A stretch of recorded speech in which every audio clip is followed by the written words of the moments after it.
Kaya naman pala kung mapapansin nyo, ang Itbulaga ay todo na ang pagpapakita ng mga senyales pagdating sa Aldab, at kung mapapansin nyo rin ay talagang tahasan na nilang pagbanggit sa pangalan ni Alden Richards. Hindi nga nila ito tinatago pa. Ito ay maaari na ring mangyari. Magtataka rin kayo pagdating naman kay Alden Richards dahil naman sa isa niyang interview ay natanong din siya patungkol dito ang pagsisimula ng karir niya at ang pagbulusok niya ito. Walang iba kundi ang Itbulaga rin at si Maine Mendoza. Nagkataon lang ba ito o talagang meron ng plano si Maine Mendoza at Alden Richards? Dapat na rin umamin si Maine Mendoza at Alden Richards at aminin kung ano talaga ang namamagitan sa kanila. Marami na rin sa atin ang naghihintay ng isang malinaw na pahayag mula sa kanila, isang kumpirmasyon ng kanilang nararamdaman. Marami na rin kasing fans ang nagsasabi na dapat na ay umamin sila, ngunit ang katotohanan hindi nila kailangang magbigay ng formal na sagot upang makikita ang kanilang mga tunay na nararamdaman. Hindi ba't malinaw naman sa kanila ang ginagawa nila, hindi lamang sa harap ng kamera, kung hindi pati na rin sa mga pagkakataon sa likod nito. Ang pagmamahal, hindi walang mga salitang binanggit, ay maipapakita sa pamamagitan ng maliliit na bagay tulad ng mga titig, mga gestures at ang kanilang mga personal na hakbang sa buhay. Yan naman talaga ang una pa lang na sinasabi ni Maine Mendoza at Alden Richards sa isa't isa.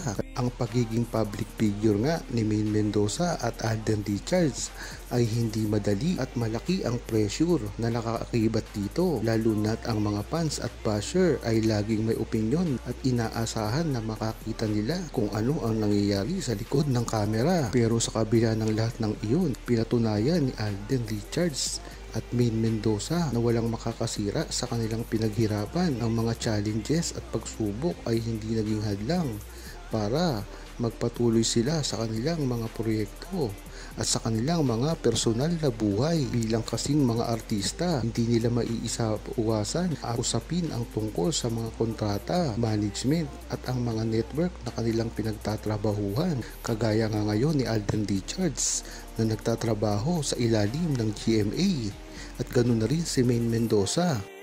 Pagdating sa problema ng isang magkalapit na celebrity ay wala nang tatalo sa mga issue na ibinabato pagdating sa samahan ni Maine Mendoza at Alden Richards. Ngunit pinapalampas lang nila ito dati. Iba na ngayon ang panahon dahil tuloy-tuloy na ang paninira sa kanila. At ang masama pa dito, mismong Aldab Nation na rin ang medyo may kumukontra sa kanila dahil sa hindi nila ginagawang pag-amin sa publiko.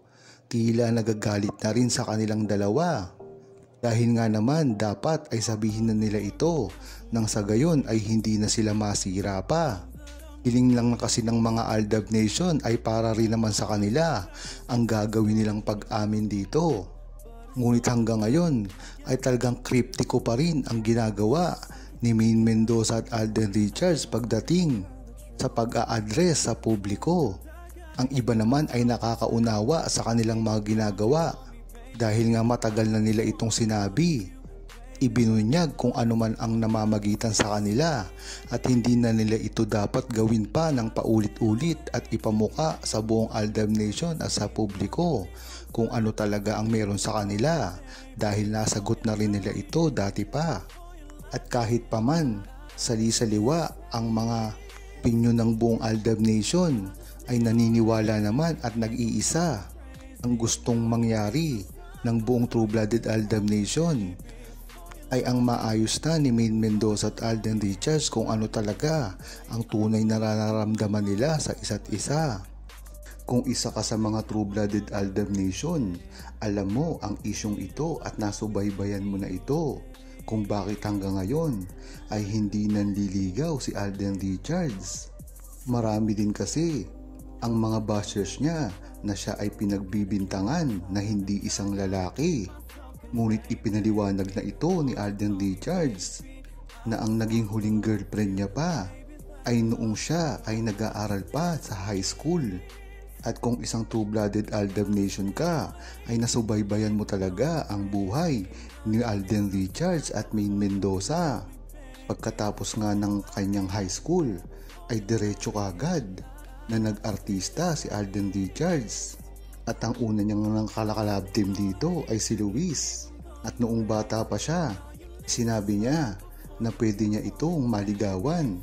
Ngunit hindi naman ito natuloy hanggang dumating na sila Julian na wala rin nangyari. At ito ang nakakagulantang kung iisipin nyo. Si Maine Mendoza lang naman ang dumaan sa kanyang buhay pagkatapos ng iba. At pagtapos nga ng Aldab ay napunta na ito kay Sanya Lopez. Wala rin naging relasyon ang mga iba niya pang kasamahan paggawa niya ng teleserye o movie. Ngunit ang tanong dito, bakit sa buong buhay at buong taon ni Alden Richards ay sinabi niya na in love ito? Ngunit hindi niya sinabi kung sino ito. At base sa kanyang naging buhay, ito ay tumutugma lamang kay Maine Mendoza. At ito ang dahilan kung bakit hindi nanliligaw si Alden Richards dahil napakalalim na ng relasyon niya kay Maine Mendoza. Ang showbiz ay puno ng pagkukunwari. Mismong sina Ogie Diaz nagsasabi na tungkol kay Alden at Kat, engaged na sila at nakasuot ng couple rings. Hindi ito napatunayan, Erlinda.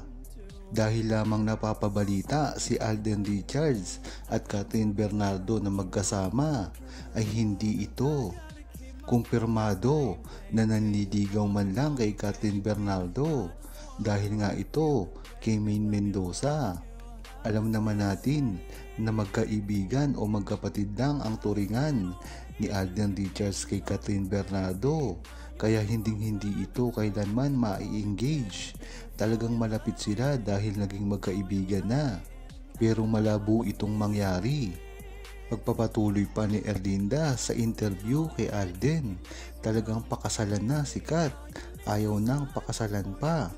Ang presyo ng engagement ring, so ano ang pinahanap ng mga fans? Alam nyo na, fans ako ng Aldab, pero noong nagpakasal si Maine at Arjo, nawala ang tiwala ko. Sa interview nga ay sinabi na nito ni Alden Richards na talagang magkaibigan lang sila ni Catherine Bernardo, kaya walang dapat ipagkabahala ang buong True-Blooded Aldab Nation dahil alam nila ang engagement ring na ito ay kay Maine Mendoza lamang. Kung talagang True-Blooded Aldab Nation ka ay alam mo ito dahil ito na mismo ang ipinapakita ni Maine Mendoza sa publiko dati pa lamang. Nung mga taong 2016 at 2017 talagang ipinangangalanda ka niya yan. Kaya kung totoong Aldab Nation ka ay alam mo ito. Huwag kalimutang mag-subscribe, comment at i-like ang video na ito. Thanks for watching!